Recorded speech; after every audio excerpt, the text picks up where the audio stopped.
Hey guys, I know it's been a little while since I've made a video. I've been kind of busy with the holidays and just building my Gheenoe trailer. But I want to show you guys real quick using the Harbor Freight Soda Blaster Kit or Spot Blaster Kit in conjunction with the Bed Armor series coating that I used for the trailer. Kind of show you guys what it turned out to look like. Is one really nice coating. It's really tough, it's really thick, and I'm going to show you guys how to get that really nice finish that you see with like Line-X or Rhino. And it's definitely not achieved with the roll-on kit that it comes with. I'm going to show you guys with the gun kit that you're supposed to get, and how it comes out a lot nicer than the roll-on kit. This is the fenders, the frame. I took all the pieces off the trailer. Everything was taken apart and individually sprayed, so that way it would be bed liner on bed liner contact. It wouldn't be metal on metal with a seam of the Bed Armor's coating. I did the leaf springs, I did the axle, I did the hubs as well. All the hardware I did in stainless steel, and it came out sweet. I went ahead and also did the LED lights, but you guys are more interested on the actual coating, so I'm just kind of giving you a general look of what it all will look like when you guys are done. I've had the trailer dunked in salt water over a dozen times. Has shown no signs of rust penetrating through anywhere on the trailer. I also spray every time I clean the trailer after I'm done washing the boat. I spray it with this stuff.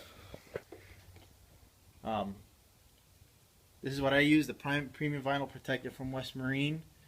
It's basically like I don't know if you guys are familiar with 303. It's called like an aerospace protectant or whatever. It's like a UV coating. I do it so that way it kind of gives it a dry but semi-satin gloss look, because the Bed Armor dries to kind of like a matte, but I like it with a little bit of gloss, kind of like the Line-X Extra look. So alright, I'm going to go ahead and show you guys how the whole system works and my process. When you get the Soda Blaster kit, the Spot Blaster kit, you're going to need the hopper and you're going to need the media. The media that I use is called coal slag, and I went ahead and used that because it was cheap. It comes in like a big old bag, and it's cheap to buy. It's not very expensive. I think it was like, I want to say $15 for a big old bag, which is a lot cheaper than aluminum oxide, which I think is like $50 a bag. So here's like the before on the galvanized, which is a great coating, but yet it's somewhat slick for my opinion, for the Bed Armor to stick to.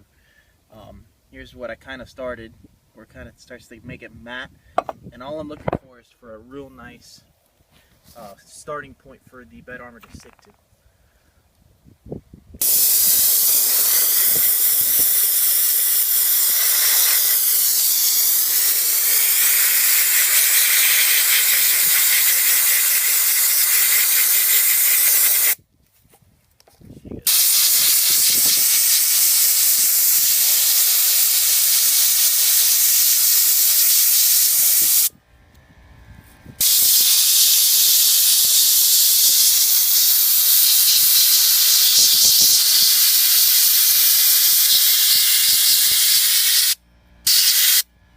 If that ever happens, you're shooting and nothing's coming out, then one of two things: either your hopper is running out, right there. See it right there where that little nut is? Basically, it's not sucking in any medium. So you just got to fill it up beyond that point, or just grab your hopper, tilt it over so it fills up again. I didn't fill it up that much because I knew I wasn't going to be using that much. So the other way is, it might be that the actual hose itself may have like a big old ball of media in it, and then all you do, it's not going to hurt you, just stop the nozzle and you push on your trigger, and what it does is that it feeds air back down the hose, clears any blockage, and spits it back into the hopper. You may have to shake the hopper a little bit to get it to resettle, but after that it's ready to go again.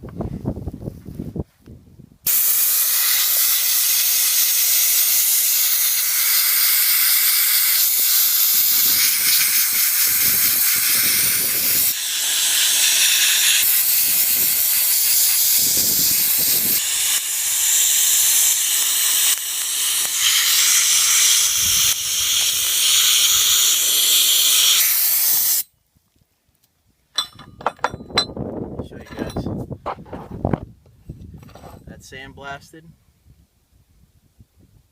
and that's not. Again, this is a really nice starting point for that the bed armor to get stuck to. This is what I did to the entire trailer. And some people think that, oh, you're blasting off all the galvanized coating and all the protective finish. Yes, I might be doing some of that, but my ultimate goal is to get that bed armor to really adhere and really stick and provide a thick barrier of protective material between the elements and the actual metal, which has worked out great for me. I'm going to continue to do this, and then I'll show you guys the actual painting part. Alright guys, now inside the box of this, you're going to find the gallon of the bed armor. You're going to find like the roller, the little tray, the mixing stick, the brush, the blah blah blah. You're not going to use any of that, in my opinion, if you want the best finish, like the finish that I was telling you earlier. I didn't find anywhere other than Pep Boys where they sold this gun right here. Now it looks exactly the same as the Spot Blaster gun. The only difference that I see is the tip. Now, is the tip that important? I don't know. I do know that it is a bigger diameter than the Spot Blaster. The gun comes with the hose and the special cap. It basically just lets this tube go right through the cap, and it gives you a nice sealed cap. Operating pressures. I know the pressures on the Spot Blaster has a maximum of 120 that you can do. I know the minimum is like, I think like 50 psi, 3.5 CFM, I believe is the, it says it right here on the side of the box. You need a minimum of 50 psi with 3.5 CFM. I'll show you guys my setup. It's the, you guys have seen my videos before, it's the 30-gallon Craftsman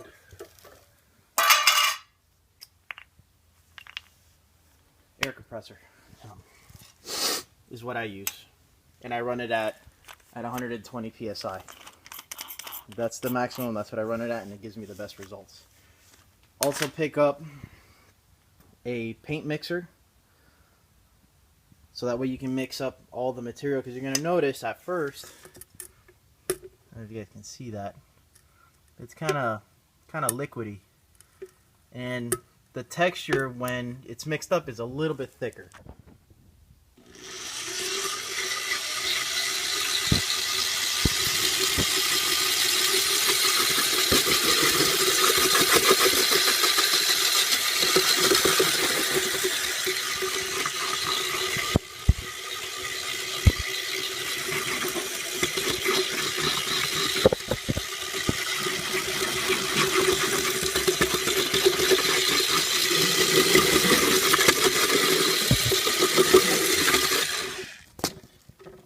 you guys notice,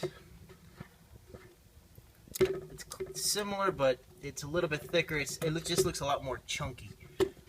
That's all that Kevlar and rubber that you want to be suspended in the mixture. I'm telling you, doing it with the paint stirrer, maybe if you're a badass, you can get it to look like that. You just saw I did it in 10-15 seconds. I got it to all suspend. Especially when you have a full can, you're going to want to do the paint mixer because you're really going to see that all of the Kevlar and all of the rubber is all stuck at the bottom. You're going to want to kick it up, and the best way to do that is to do it with that mixer. It's going to be the most efficient. That way you're also, and again, you're not wasting your time. You're not wasting your time with mixing everything up and possibly wasting all the work you just did. Go ahead and hang your material that you're going to spray. This is the way I do it. I normally have it when I have big heavy stuff. I do it over there by the power line, and I just hang it between the support cable and the actual post. But here I have it suspended between two garbage cans, and the way I do it is I grab an old rope, I grab clothes hanger wire, and I bend it to a hook. Gives me a nice small profile, so that way when I come to paint the part that was touching the wire, I can easily just come and put it on another piece, and that way I can paint again. And I always do 2 coats and coat everything. This is the material, all nice and sandblasted. It's almost got like a matte aluminum look. The way you know that you did it right is that if you see that sparkle. See that sparkle in the finish? That's when you know you did it right. And you did it all the way down to the metal. Alright, let's get spraying.